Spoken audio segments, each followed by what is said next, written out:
Hello, everyone. My name is Naum Caleb Petion, and I am your host for tonight.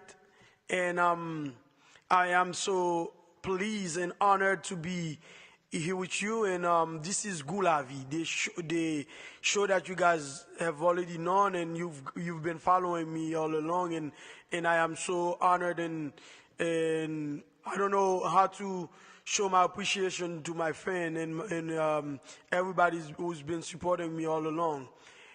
Tonight we have a great show. We have a special guest, and these people, they are from the diaspora, and they plan to bring a change to the situation, to the government, to all that is going on in Haiti. And these people are very determined. And I am so honored and pleased to welcome you guys, the special guest, which is Mrs. Valerie Stfleur. And we are about to bring her live, and she will be talking to us through Skype. And she's in her place in the station watching us, and she's about to tell us how she come about and who she is, and a bunch of things that, that was enlightening. You know, the way, we have talked a little bit before the interview, and I gotta tell you, it's something out of the ordinary. And she is here with us. This is Mrs. Valerie Stfleur. So, welcome, Mrs. Valerie Stfleur. How are you tonight? Thank you, Naum. Thank you, Mr. Naum. Thank you. I really appreciate the opportunity to speak this evening. I thank you, Gou Lavi. Yes. This is the name of the program. I really am honored to be able to have this evening speaking to you. Well, the honor is ours, and we are so pleased to have you on the show. And as you know, and we are, as Gou Lavi, we're looking for all the essential things in life. And we not only thought, we believe that you guys have bought nothing but the best. And you guys are coming on the show. That makes us so proud to have you guys with us tonight. Thank you. Wow, that sounds very good. I like that. Thank you. Appreciate it. That's great. Thank you. Okay. For all our friends that are watching us right now, we have Mrs. Valerie Stfleur, who will tell us who she is and what she's doing in the America, because her and her husband are planning to go and help the country going forward. And as most of you already know, that Haiti been having some rough time for the few decades, and we finally have a few diaspora that are very strong-minded, that are very determined to change the course of Haiti. And Mrs. Valerie, could you tell us who is Mrs. Valerie Stfleur, and what is her occupation in America, in the U.S.? I'm the wife of Robert Stfleur, the future candidate for 2021. Awesome. I am a manager for the state of Arizona. I do public service. I've been in public service somehow. I have never had a job where it has nothing to do with serving others. I have always been in a capacity of serving at some level. I have a master's degree in healthcare administration. I'm still doing research in my doctorate. I am part of a cohort on ground with the University of Grand Canyon. We are live on campus, and I have 5 children to take care of. We are a very busy family. Wow, that's great to know. I've also done a little bit of politics. I work for an organization called ACORN. They were on CNN a few years ago. There was a bunch of stuff going on with that organization. But when I was there, it was really clean. President Obama worked for them as a lawyer at some point. So we did a lot of organizing. We worked on minimum wage. I did some campaigning work. Wow. So if I understand that your credential really prove that you are not just a future first lady of Haiti, but you have a lot of your capacity actually show that you are a strong bond for your husband. So he's not gonna be in the fight alone, but you will be a big force to reckon with, who's gonna be right behind him. Yes, certainly, Mr. Nahum. When Robert started this 13 years ago, I did not want to hear about it. I, I was, I said, there's so many other people who can do it. Why us? Why us? The idea was I will just speak so that the people, the leaders, they will gain some conscience. They will decide that, hey, some people are watching. We better do something right.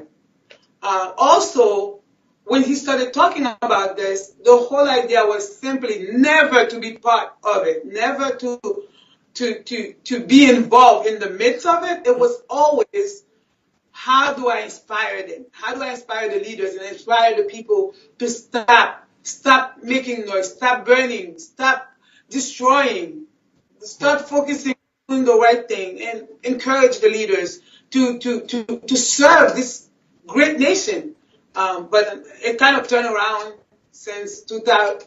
I mean, this year, from a year ago, people were always encouraging him to do it, and he said, no, I'm praying for God to send a leader there. And now the moment came where we just look at it and said, oh my God, we are late. We are so late. We need to just get involved, push it, do what we need to do to with this sense of urgency, just do what we need to do for this country. Wow, wow. So I really understand what you trying to tell me, and where you're coming from. And what I'd like to know is that I believe the audience would like to know also, who is Mr. Robert and Mr. Robert M. Stfleur. And could you tell us a little bit about him, and who's the future president of Haiti? Before everything else, Robert is a father. Yes. He's a husband. Great. He is a brother. He has about 6 sisters that love him so dearly. Wow. And he's just a person that's always there to help everyone. If you know Robert, if you have been in contact with him for more than a year, he probably taught you something. He's always into teaching something. Whatever he learned, he will serve someone by teaching that. Wow. He's just a public man, someone who's always there, whatever it needs, whatever it takes to help someone. And he also is at PhD levels doing his doctorate in education. Wow. He's math at Brown Mackie College in Arizona Christian University. And he taught in 4 different states in the U.S. He taught in North Carolina, Connecticut, Missouri, and Arizona. Oh. Hey. Also, he taught in Haiti too. Before he came, he taught in Haiti. And like most of the people, especially for the Haitian, he taught math and music. And he wrote 2 books. One of Robert's books is called Poetry Kingdom. And you will laugh, you will cry when you read that book. I mean, I've never seen a poetry book that is so funny and exciting.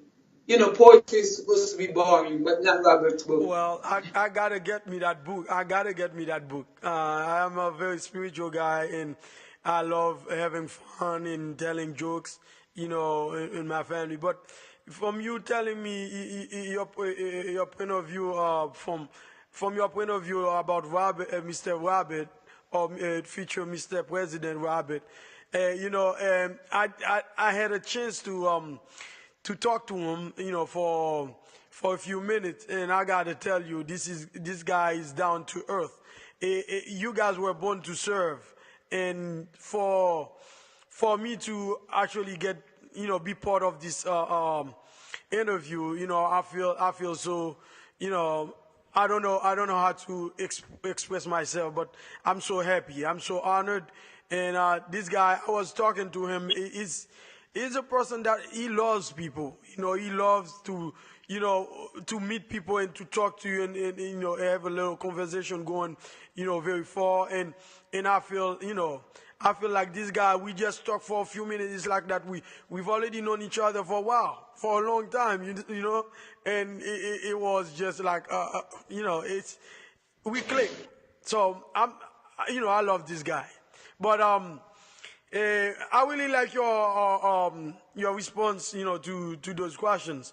So now, I see you guys are planning to make a change in Haiti, and you guys are very determined, and you have a lot of great points that you touch, and I was like, wow, this is what a leader is about. So I would like to know a little more about you. I'm sure the people from diaspora and also in Haiti would like to know who are, Mrs. Valerie and Mr. Robert Stfleur. They would like to know, tell us a little more, what's your plan, and, why, what brings you guys to politics? Good question. Like I said, Robert started by just praying and asking God for many years to send a leader to this nation. Mm-hmm. We need. At the time, he didn't even major. His doctorate, he had already had his master's in education, mm-hmm. but he didn't specialize his doctorate research in leadership. Mm-hmm. He thought, God sent us a leader. That's what the prayer was about for 20 years. Robert used to be talking, and he didn't want to talk to anyone. Mm-hmm. He was a very private person. Okay. But when things started turning, every time we hope for something, we get the worst. And we said, okay, next time, I know, God's going to do it for us. And we hope for something again, and we get the worst again. Wow. At some point, he said, you know what? I don't know what it's going to take, mm-hmm. but I have to do something. I have to be part of this. There you go. We have a radical change, a complete change. This nation needs some type of person or group, mm-hmm. that can say, we want to get rid of corruption no matter what. No matter what it is. We will not steal one penny from the government. There you go. Not, maybe it's only $5. No one will know. No, nobody's looking. Well, they don't know that. No. Someone needs to be honest, serious, and have the most respect for this country. And he said, you know what? I'm going for it. No matter what it takes, I'm going for it. And I will I will not take anything else. And at that point, he made the decision to jump in. But when I watch him as a wife, even though I've always tell him, you don't do that to us, protect us, you know what happened before. I look at him and I said, there's no way that you can see someone who wants something this bad, mm-hmm. and not to be behind that person. Yeah, because after all, it's not like he wants to break a bank or he wants to do something negative. Mm-hmm. This is something positive. There you go. I find myself praying and saying, I don't know that I can agree to this, but maybe I can say, maybe I'll be there, I'll support you. And next thing I know, here I am, I'm talking. Oh, wow. What a story. What a story in itself. That's very, very, very enlightening. Well, Mrs. Valerie, this thing here, you cannot shy away from your responsibility. You cannot shy away from God's calling. So it feels like you guys have been struggling with God. You have tried to not be part of helping, the what's going on, but you were hoping somebody else would do it, but it seems like the calling was for you. So therefore, you guys have to, um, you know, come up and be who you're supposed to be, which is a leader, to serve the nation of Haiti, to serve the people of Haiti, who are in dire need of us, the diaspora. So Yes. not just the diaspora, as you know, Haiti has been, looking for a great leader, but has never been lucky.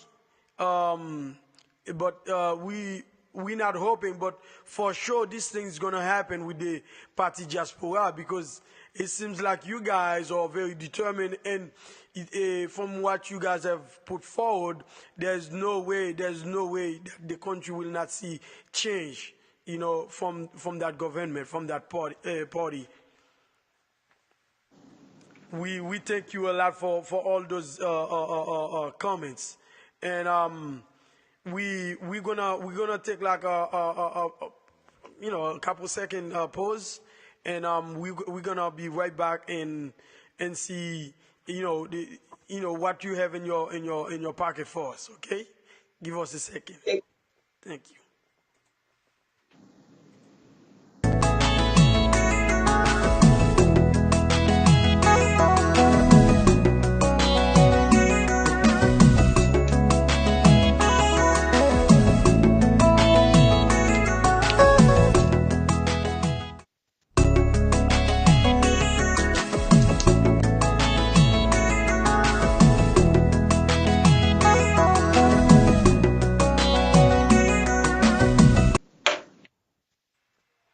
Yes, we are back. We are back in live with Mrs. Valerie Stfleur. The family Stfleur are about to make a change in Haiti, and as a matter of fact, we know of a few Stfleur, in our area, and that's why we are so pleased to see you guys are about to make a change. And we have a few questions for Mrs. Valerie, since Mr. Stfleur is not able to be on the show tonight, but we're gonna do away with Mrs. Valerie. She's here with us tonight, and we're gonna ask her as many questions possible, just to see how we can see the future of this party diaspora. I think of party diaspora, but okay, of this party that's about to bring change to Haiti. So one more question we are about to have for Mrs. Stfleur is, are you here, Mrs. Valerie? Can you hear me? Yes. Of course. Okay. Mrs. Valerie, it's been over 214 years since Haiti has been independent. However, we're still, the less fortunate country in the Western Hemisphere. It is apparent that we are moving backward to this day. Could you tell us why that may be, please?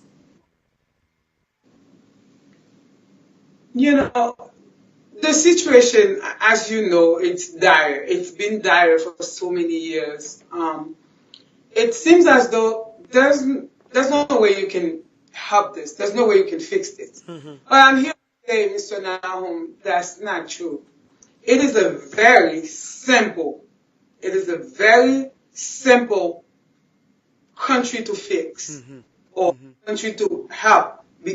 So the first thing we need, that's number one, we need a transformational leader. You need a leader that can transform people, that can inspire people. And as you know, this is very difficult. The reason for it is because when the top countries of the world, when they are choosing their leaders, they want a leader that they can count on, that have experience, that have the knowledge, that have strength to develop and strengthen the country, or make the country great, whatever the goal is. Yeah. as you know, in Haiti, it's only about 12 million people, a little bit less. Think about the United States. That is like, think about India. Think about China, where we're talking about 700 times the number of people living in Haiti that they have. 700 times. So if they can feed their people, Yeah. if they can grow the food to feed their people, if they can bring order to their land, if they can bring security in the midst of these large numbers of people, what can for 11 million? Yeah. This is a From what you said, from my research and what I've learned, I know that Haiti have been doing some export, of food from Haiti, either, from you say coffee, cacao, or a bunch of things that Haiti has been produced. But to go further, we know back in the days, Haiti was the number one exportation of sugar cane. So think of that if as small as Haiti may be, to be number one sugar cane exportation of sugar cane in the whole world, thinking that Haiti has enough to offer, just to sustain itself. So from what you said, it makes great point to me, because I love my country. I love my country, and yeah. I'm so glad you said sugar cane. That's a grass. We have an island yes, where the water is all around it. yes, Have just like so many sugar cane is the grass. I'm glad you mentioned sugar cane. That means we can grow sugar cane in pretty much any piece of land yes, that's not doing. yes, of course, of course. Yeah. And so 11 million people, 327,000 kilometers. If you have the right leader, you have the right team, this is a piece of cake. Yes. And this is what the diaspora wants to bring in Haiti. That- They want to bring the best that we have together. Because when you think about it, we are people who learn the first word that we try to speak from our country, from Haiti. We drank from our mother's breast Yes. in Haiti. And then we left the country. We learned the basic grammar, the basic words, writing, Yes. counting. And then we left the country. We go serve in a different country. Yes, we have gotten a lot from countries. Canada, United States, they have helped us so much. I mean, I have no word to describe how much support we get from these countries when it comes to us going to these countries and live there. They have given us so much. But now it is time from everything we got to just give a little bit back. We're not asking anyone to close your account, bank account, take the money, take it to. No. We are just telling people, while you're thinking about everything you do on your daily basis, just take out of those 24 hours, take 30 minutes and say, you know what? 30 minutes, I'm going to focus on the place that my parents was born. I'm going to focus on the place that I came from. I'm going to focus on what can I do. It doesn't have to be, Robert always say that. It doesn't have to be sending a big check. It doesn't have to be something obvious. It can be something simple. Just think about that place you came from. Yes. That it is possible for us to be still having children as slaves. It's not for our people to be running after garbage truck Yes. to pick up the food. I mean, that can happen anywhere. Yes, and depending on the circumstances. Yes. But we're talking about 800 people, 400, yes. 200 is running after trash. They're going to eat it. That's crazy. We need to take 30 minutes, each of us. That's crazy. Think about why it's not us that's being the slave. these children are being given away to people. They don't have to take them to school. The government is not emphasizing that, listen, you have a child living with you. This is a guest child, and this child must go to school. This child must do this. And you need to go somewhere and tell us how is that child doing. You need to have managers that come to your house and check on the child. Awesome. That would be great. Because from what you're saying, it's very touching, and to know as parents, to hope for things like that for your family, for your children, and for your country and your community, and especially for the whole society of Haiti, and to see somebody, you are not the only one hoping and praying for that, but you actually have other people who are actually taking part into making a change, a drastic change in Haiti. That is incredible. This is incredible to hear such a testimony from Mrs. Stfleur alone, and I can't wait to hear, to get the interview with Mr. Robert Stfleur, because I know that guy. He has so much to offer. And for Mrs. Stfleur, who was very hesitant about the campaign, I'm sure that Mr. Stfleur has so much more to offer about the position, their position in the country of Haiti. So now, to go along, I know I have a few more questions to ask you, and you break those questions down for me so easy and so nice and so precise. You have I mean, you have left me with no words to say, because there's no way I can correct you, because from asking you that question and you answering, I have nothing to add to it. It's just like I've got all the answers that I've been looking for. Thank you. You're welcome.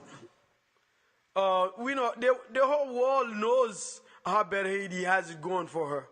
But how do you guys plan to take Haiti out of this present situation then? I mean, how do you guys plan to do that? As Robert always talk about security, employment, feeding. Great. We have to feed the people. You cannot even think right when you're hungry. I don't know about you, Mr. Nahum, Yeah. but I know hungry, I can't talk. Well, I can't think. All I want to do is think about the food I need to eat. I need that food in my stomach. well, So if we to people pose hungry, in Haiti they say, "Chagrin Gou ba jouer." I mean, that's it. a hungry dog don't play, right? So Yes. you go ahead. Yeah, thank you. You are so right, and you are such a great interviewer. Thank you. Thank you for You're welcome. asking the right question. Appreciate that. You're welcome. As I think about it, you have, when I say dire situation, I'm talking about the shortage of food in that is semi-arid. Yes. It's a land that can grow so many crops, and Almost we have anything. Yes. the water, and we have all the resources right there. Yes. Yes. To think about a place where you have families going to bed at night without Oh yeah. knowing what they're gonna have for supper and what they're gonna have the next morning and what they're gonna have next month. Yes. We have family who don't have a place to stay by the thousand, not by the. At some point, I was in Arizona. I was part of a homeless research program where we go out and find out where are the homeless, what do they need, where are they living. We need the exact information. If they are in, if they are in substance abuse situation, So we needed that information so the government can make a decision about how much money is going to be out for the next fiscal year, or even for projection the next 5 years or so. And I remember we will find sometimes maybe 5 homeless in a town. I mean, in an area. Yeah, yeah. But in Haiti, you have people by the hundreds who don't. Yeah, yeah. But the good thing about Haiti, and I'm just so appreciative of that, the Haitians have a natural connection with family. So if I have a bed, I'm happy for my cousin to sleep next to me. Exactly. So that's something we are very proud of. And when something is good, you can make it better. We hope to continue to nourish this connection between family that we have so that everyone can continue to be together and live together and have a decent, simple life. I mean, we're not asking for extravagance here. We're asking for a simple, decent life. And so kudos for the families because somehow, if they didn't share their bed, if they didn't make a big bed on the floor for 5 children to sleep, Yeah. we would have seen on the street. Yeah, I got you. Yeah, you're also right. I mean, uh, with what we share, with the way we live, if it wasn't for that, we would have more and more homeless people in Haiti because of people that are that only have enough to survive. They bring people to come and eat of what they have. So that means it's like if we're living off $5, which is not even enough, we even bring somebody else coming in, just to survive of what we have. And to tell you that we are very proud people of the way we know how to live with each other. So yeah, what you said makes a lot of sense on our end. But the thing is, you know. From the point you brought out, you said bring food. I think it is a major problem in the country because the poorer the people or the less fortunate or the less food they find, the more insecure they become mischievous in the country. It's because if they are hungry, they tend to do so much, just to survive. And what caused that, is the government that, a lot of time, not doing the right thing to keep the population, in a better state, of survival. Yes.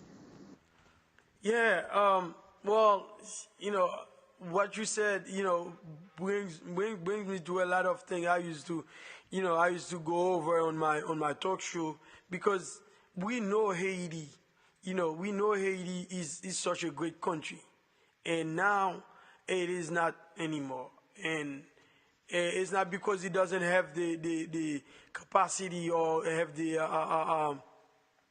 value in itself, but it's just that because it has have um, the leaders that have been going over, leading the country have not been doing a great job, and therefore we are looking for somebody, who can take us out of this situation. It's almost like, I would say, let's say, those countries are going and World Cup when they finally find a good superstar, a good player, and they'll be like, you know what, we have Neymar or we have Messi. I think we have a good shot at winning the World Cup. But I think we have now we don't have Neymar, we don't have Messi, but we have Mr. Robert Stfleur. We have a good shot at making it in the world, at making a World Cup. So I think with that saying, we know that you guys have so much to bring on the table. Haiti should be proud already, knowing that you guys are in the forefront, leading the team. Thank you. So I have one more question for you, Mrs. Stfleur, Mrs. Valerie Stfleur, before we take a short break. What I would like to ask you is that, what advantages should the diaspora expect from you as the party diaspora? The first thing that the diaspora should expect, number one, we will have some respect finally. Because even though, American people, let's think about the Americans for now. Americans are very respectful. Like they're around you, they don't make fun of you. They don't say, "Oh, you have an accent." They don't do that. Mm-hmm. If you get lost on the street, they'll be the first one to say, "Oh, okay." You turn to the right, and so they are good people. Mm-hmm. But Yep. at the same time, because the situation is such a dire situation, it can't help for them to say it in a way that's not very pleasing to us. Like, for example, um, what happened to that guy who used to be president? He was so when do you think the country is going to be? When are you going? When was the last time you went there? Oh, I am so happy for you. You Exactly. are US, God save you. Yes, thank you for all that. But what about the other ones that Yep. are bad? Yep. We need more. And even though they try to say it nice, but there's no way you can put it nice. No. So for and that those of us who's living outside of the country, Mm-hmm. we might not get up and say goodbye, Mm-hmm. but we want to have a place. If we want to go visit, Yeah. we will go. Exactly. We're going to have a place. If we want to go buy a piece of land, we will go get that piece of land. Mm-hmm. And we will ensure that the papers are true. Yes. It's not like somebody sell it to you for $15,000 after you pay. You find out that the person never owned it. Hmm. You're going to have a place My where you goodness. say, "You know Yeah. what? You are right. I'm going to visit my land Mm-hmm. and worry about getting shot." Yes. Yeah, people can get shot anywhere. Yes. That's not Yes. the. Yes. But our way of having it, Mm-hmm. the way the media is just singing about our situation, Mm-hmm. that's over. Yeah. We know that for Yeah. that is going to happen. Well, that is, yeah, it is something of you know, for us knowing that leaving the country it's not our primary, reason, or it wasn't the first instinct, or the first thing that come into our mind. We wanted to leave the country, but the best thing we wanted for the country was to get the country to be better. But because it's not happening anytime. And, the moment when that happened, we choose to flee the country. But it wasn't a first instinct. If we knew, if we were sure that the country was going to get better. As you know, a lot of people stay a little bit longer hoping that the country get better. Eventually, they realize that the leaders that have been, leading the country, they have not done a great job. So eventually, they leave the country. But I mean, I know how the Haitian people, they love their country so much. And I mean, the American people can attest to that, and even everybody else, that wherever they go, like the country they go to, they know they don't wanna stay away from Haiti. If Haiti has been, the country that they had wished for, they wouldn't be abroad, searching for a better life. But at least they would be home, knowing that they have a good leader who love their country.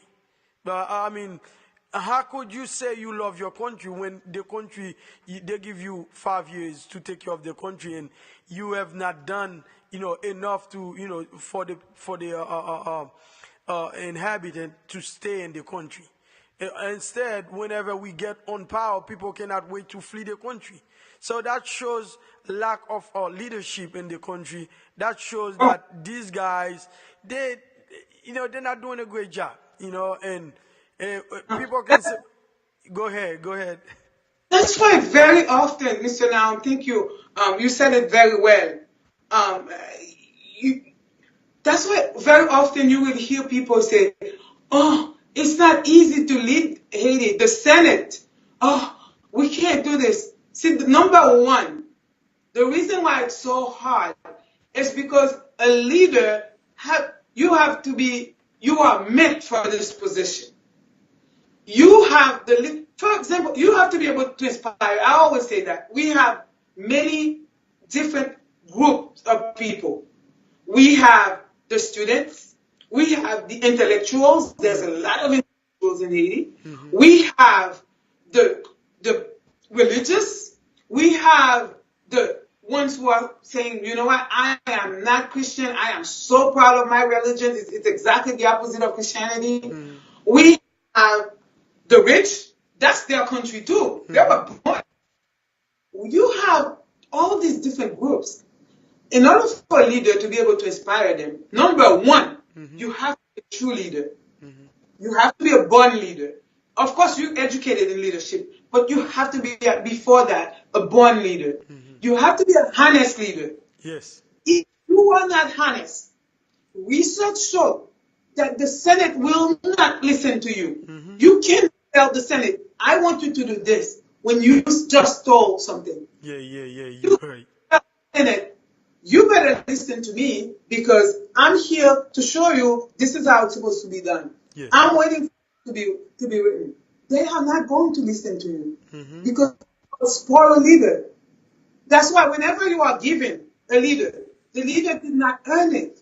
It's a gift. You already failed. Of course.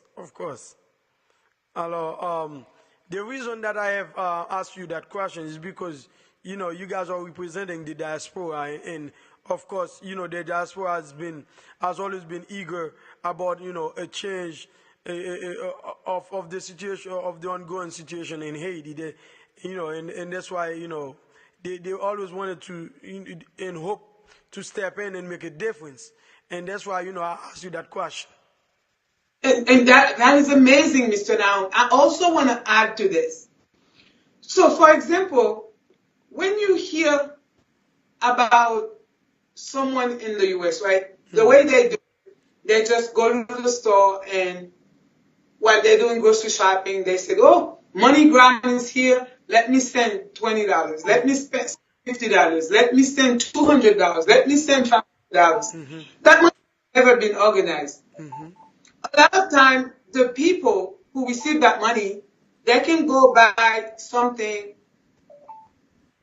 that may not be the best way to spend that money, if you know what that means. They should always continue to help their families and friends, because without the diaspora, it would be harder, Yeah. much harder to be in Haiti. Of course. But also, it will give them a chance, it will give the people living outside of the country a chance to think about, oh, okay, last year I sent $2,000 for the year, or I sent $1,000.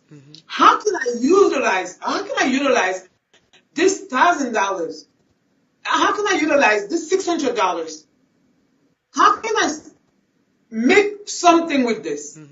Maybe I can open a little store with that. Maybe I can start something with this. Yes, of course. You can say, well, you know what? When I'm going to visit my cousin, now I know my cousin can have some money to buy gas to come and get me at the airport. I don't need to say, okay, I'm sending you the money for gas. That person some type of respect. Yeah, there you go. Don't get me wrong. I'm not criticizing giving to your family. I'm just saying, since you are learning while you're away from the country, think about it with them and say, how do we do more? How we can utilize this to do more. Yes. So they will have a chance to do that, and there will be no excuse. Yeah, there you go. You're right. You're As right. Robert, Well, we will take a short pause. I thank you, and we also happy that this conversation has been going for a while now, and I'm not about to stop because it's very interesting, and I see you guys are actually, you're the best thing, that's gonna happen to Haiti, in a long, long while.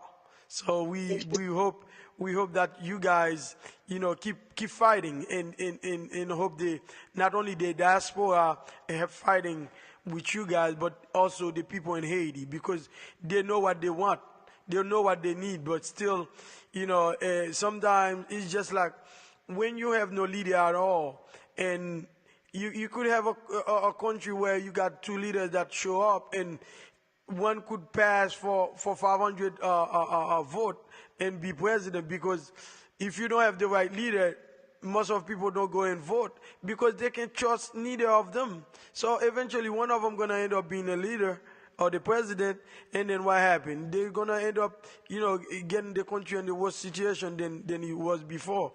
But for us, they know we're not hungry for money. We're not hungry for corruption, but we're hungry to see the country get better and go ahead. And we have such a great sense of pride in us. And we want to know when we come back to America, when somebody's talking to us, knowing that, you know what, I heard so much, so many things that are going good for Haiti. So how is it now with the new president? And then now we can open a great conversation and tell them, you know what, hey, I'm telling you, we are so proud, we are so honored, we have such and such president, and they are doing fantastic. And I'm sure that not only us as Haitians knowing what's going on in Haiti, everybody in the world knows that when a president is not doing good on power, you cannot fool people. When you're not doing good, people know you're not doing good. You cannot fool people trying to come up and say what you want, but it will speak for itself. It will speak for itself, and the people of this country will go around and tell them, you know what, I'm so proud because we have a president, we have those people from the diaspora that are killing it back in Haiti, and we are so proud to be Haitian again and again. And this day, this is our time to shine. Joe, give us a second. We'll be right back with Mrs. Valerie Stfleur. Thank you.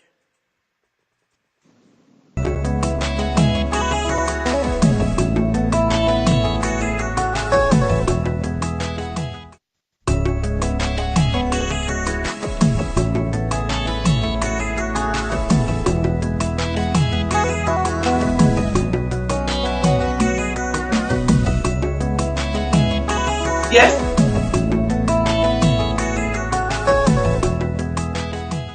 Are we up? Are we up?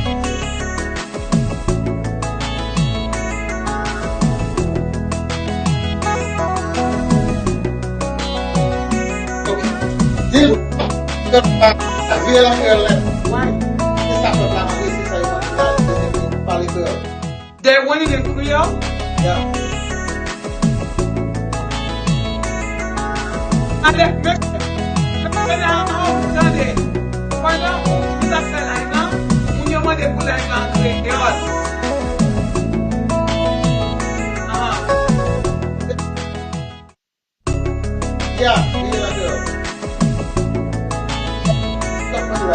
I'm just saying, but I mean, there with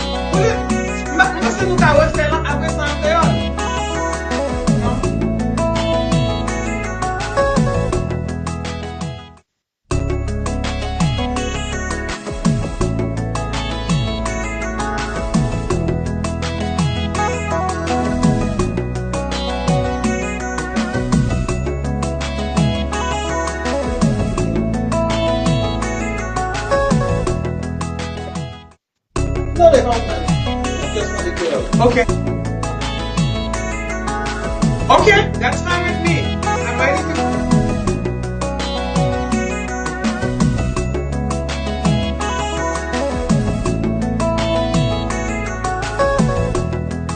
I really do. I love it. I think we should continue in English and go to the same thing question another day. Yeah, I think so.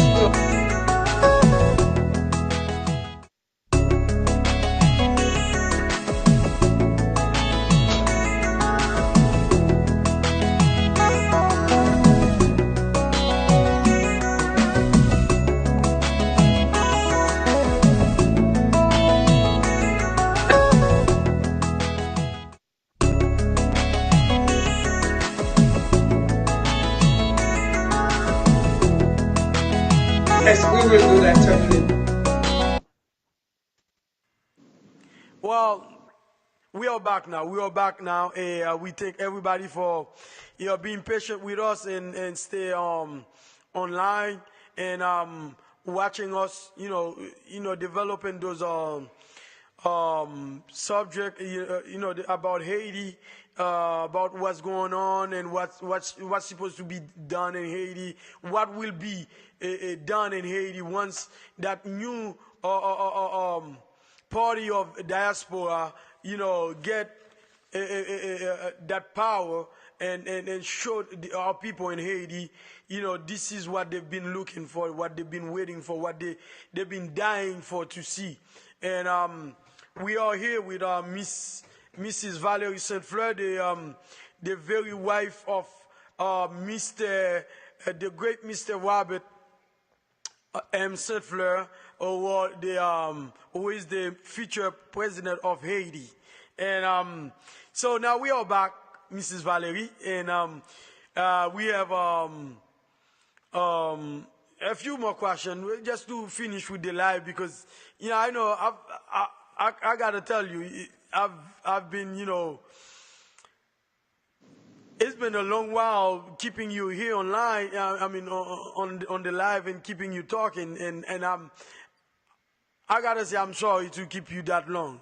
And yes, and I know you probably have so many things to get done, and you have a very busy schedule, but you have find a way to to get this live with us, and we are so honored that you are here with us tonight.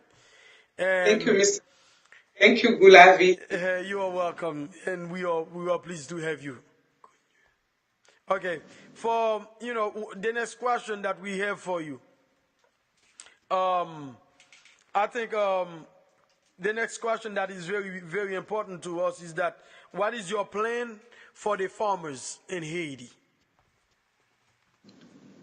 Mr. Naum, I hold next to my heart dearly the we call them in Haiti paysans, the people that are farming, the people that are sowing the seed on the ground.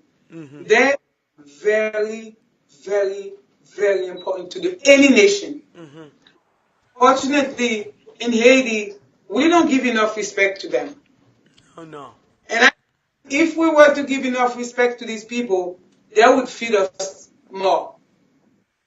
They're not being supported as they should. They don't get support from the government. They don't get respect. The farmers in Haiti, it's what the Americans call two birds with one stone. Mm-hmm. They are the one growing the food that we're going to eat Mm-hmm. if the food is shipped from other countries. Yes. And they are also the small business people, which is the engine of any nation. Mm-hmm. Because then you don't have to throw a few seeds, and then when it go, take it to the market, sell it, take the money, buy other things, and then grow some more. I just feel so bad when I think about them because I just feel like they have not been receiving. So it's like they give 5, they receive 1. Mm-hmm. Mm-hmm. When you look at farmer in Haiti, and this party will support them, and it will hold their hands, let them know that they are very dear and important to us. Yeah, well, my dad used to be a farmer, back in the days, and me growing up knowing that, what, they have been through, and to serve the country, and to live a decent life, because most of these people they have a great reputation. You don't usually hear farmers that become a thief, that become this and that, but they are very self-aware of what needs to be done for the country, for the community to have a better tomorrow.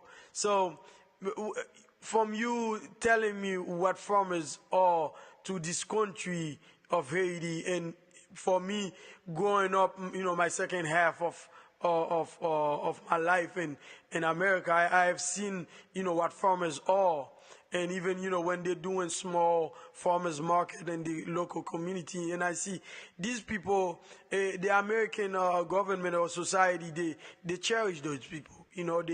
They give them a lot of respect. But like you said, back home, when you see somebody who bring something to the market, from their own little garden or from the field, people don't look at them. Even a lot of time, because of the stereotype that's going on in Haiti, you see a lot of children, farmers' children. They even have those concepts while they're trying to minimize farmers, while their parents themselves are farmers. They want to prove themselves as being greater than that in society, while they know they're living a life of lies, And if your parents are farmers, you need to respect farmers. You need to respect what they're doing, because without them, there's no country. So I'm very happy to know that, to have my dad watching this show going on. I'm sure he will be proud knowing that even if he didn't get that treatment, but knowing that the other farmers that are coming after him will get that treatment. I'm so happy. That's joyful for me. That is true. Thank you. So, Mrs. Valerie, I know Mr. Robert is the is the leader of the party diaspora. So, what could you tell me? Could you tell me a little bit about your plan of development? Could you tell me what you guys plan to, or has I been over this question yet? Have I asked you that question before? No, you have not. Okay, great. This question is so wide, Yes, of course. so large. Just tell It us a would. little bit. Just a little bit. You don't need. I know. I've got you exhausted, but just tell me a No, little bit. I'm ready to go. Awesome. But this question alone Yes. is just a lot. Yeah, exactly. The reason for that is because there's a lot of plan out there. People have been writing plans about how to change Haiti for a long time. Some are published. There's a lot of plans. Yes. When you look at them, they all look very good. It's like you read a recipe for a cake, but you say, wow, this is gonna be good. Yes. Some of them they tried them, but as you can tell, it's more than that. This party, they have a plan that's really amazing, and they're still working on it. They're still studying other plans. They're still looking at why this one did not work, that did not work. And this is what they call empirical research. We look at everything from research point of view. We look at everything from other people who have done it, other countries who have tried this, and why it didn't work. Why did it work? What was missing in that plan? Wow, we really have a good plan, and we are looking forward to just implement it. Implement. So we have a lot of plan in Haiti, but we don't implement it. So the implementation is very important. That's great. Well, I know. The time has, we've been on the air almost for 1 hour now, and I only got one last question to ask you, and then maybe we could ask you to conclude for us, and so that we could part our ways and give those people some satisfaction for the time, because I would like to take everybody, every single one that is watching us right now, and who will be watching this show, for the longest time. We thank you so much for your time, because this is the most important things, of your life. It is your time, and so you give it to us, and you stay on the air. You watching the whole process of me interviewing the great Mrs. Valerie Stfleur, the future First Lady of Haiti. I am so happy that you guys or being, have been entertained by this, this interview going on. And one great thing you guys could do for me is to share this, because more and more people need to hear what she has said, what her and her husband, have to bring to Haiti. And more and more people in the diaspora and Haiti need to hear what's going on and what's need to be done. And these people, they are like a fiery ball, like they come in, and it's you need to share this video and like it, share it and like it, and so that we could push that thing forward and make sure that Haiti see a better tomorrow. We've been struggling. Every time we hear a leader coming on, and we're like, this is it, and it happened again. We fall, and we keep saying this is it, but the very thing that Haiti never done before was that getting a diaspora to lead the country that could bring change to Haiti. Now we have one, and we like, there is the change that we've been looking for. There is the change we've been dying for, and the Stfleur are bringing us home. This is the home run we've been looking for. We're gonna win the World Series, right? So we are so happy, and that the Stfleur are here with us tonight, and we will conquer. We will conquer.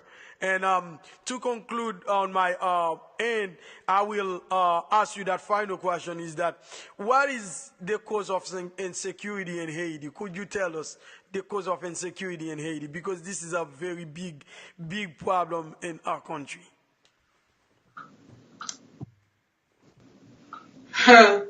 This question, that is good. It's good. By the way, thank you so much. I really appreciate the opportunity for us to get a chance to speak a little bit about Haiti. As you can tell, I'm very excited. I care about this now. Before, it was someone else will do it.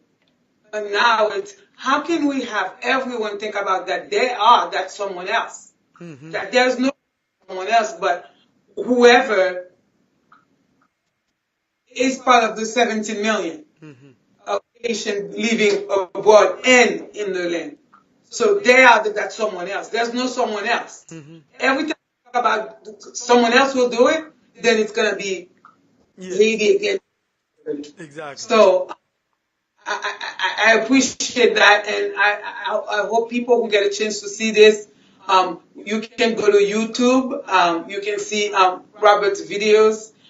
You have to put the name Robert, Robert, and then M, and then Stfleur, Stfleur. Exactly. And that will be about the candidate. You will learn more about what he's been talking about for the past 13 years. He's been singing, we cannot take this. When you look at it, the insecurity in Haiti is the number one thing we need to fix.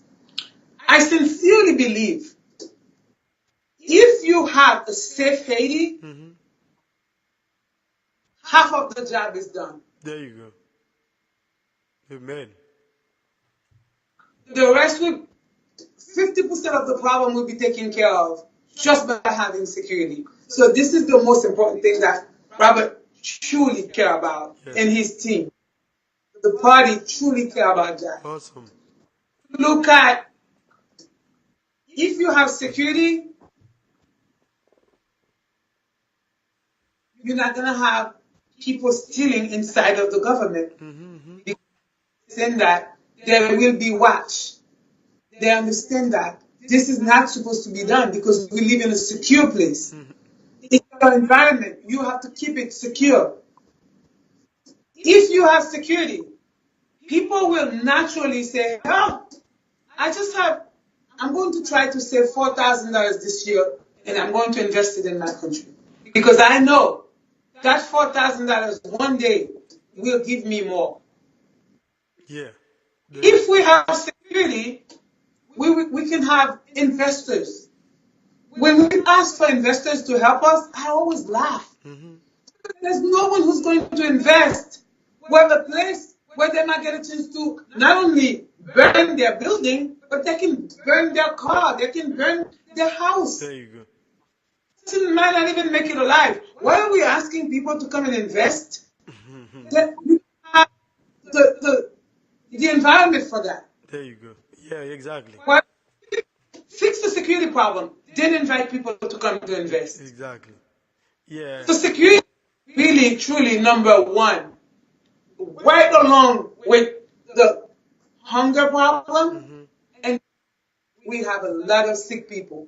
Once the team put their hand on feeding the people, ensuring that they have food and they trust, they believe, they can see the proof that I'm not going to be hungry anymore. I'm going to eat tomorrow. I'm going to eat next month. I'm going to eat next year.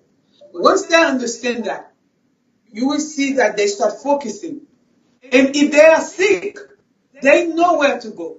They know they're going to get first aid. They know they're going to get some real support with their illness. And then you have that with security, the job is pretty much done. Yeah, you're right. You're right. And Um, Robert cares so much about security on the street. When I think of a country like Japan, the Japanese can leave something on a table, a phone, an expensive phone, a computer, and come back and get it. wow. When are we going to do that in Haiti? We are a great nation. Of course. And don't tell me that, no, we are a poor little nation. No. What nation is poor when their people are, we look at the girls, the soccer team, I'm so proud of them. They're playing with top nations of the world. No, you're not. You are a great nation. If you can play with great nation and you play with them like you are equal, then you're a great nation too. Yes. If you can, if you can have the 8 wonders of the world in your hand, you are a great nation. Yes, of course. You have a place where people can come and visit the 8 wonders of the world. If you can have people who stand so proud, higher education, families, people who believe in family values, you are a great nation. If you can help your sisters, your brothers, you make sure that next month I'm gonna, when I get my paycheck, I'm gonna send this for my cousin, I'm gonna send this for my sister. You are a great nation. There you go. So I just think that this thing can be done, and we don't have a lot of time. This is it. The time has come where the Haitian to say, I'm not taking this anymore. I don't have to have a country like that. Exactly. Exactly. This can be. Everywhere we go, we fix stuff. We fix sick people.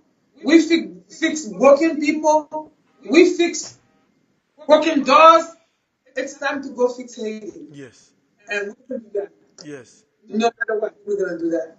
Well, well said, well said. Because if you can never be proud of who you are, of your country, you can never look back into yourself and be proud of yourself, because you living in a lie. I mean, your country is struggling and you trying to live a different life, and you want to lie to yourself and like, well, I don't have a country, or I don't care about my country, about the country. It's like, I mean, you come from a bosom, and you still don't care of the place where you got your birthright, and this is ridiculous. You see, people are running away from what is supposed to be very important to them, and now they get to a certain point where they cannot run anymore. They have no idea where they're going, because like they say, if you have no idea where you're coming from, you have no idea where you're going, because you got to know your past, your identity, who you are, before you could go forward. So that's what's going on to a lot of people. They forget about Haiti, and they want to go forward. Well, they have nowhere to go, because you got to go and grasp the what you leave behind before you could go forward. So it is such a... Go ahead. I like how ridiculous. It is certainly ridiculous not to be able to feed 11 million people. Yes, Well, yes. others are feeding 350 million. Mm-hmm. Other countries are feeding 780 million. You Yes, can't feed 11 million. yes. Yes, you can. Yes, yes. You And just need the right governance, the right team, the right leader, and you can do it. yeah, Thank and you see the leaders on that, they don't have any sense of urgency to actually help out on the situation going on. You see the you. situation. know, Go ahead. when you talk about the leaders not seeing, not having this sense of urgency, I think of the solution cannot be found at the level of the problem.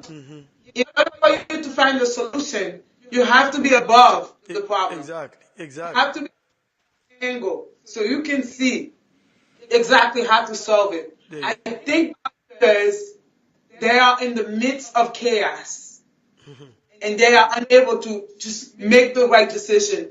And this is the I think being outside of the country give us a way to look at it with a broader view and say, oh, this need to be done this way, that need to be done that way. And I think Haiti is ready for it, and I can see how much they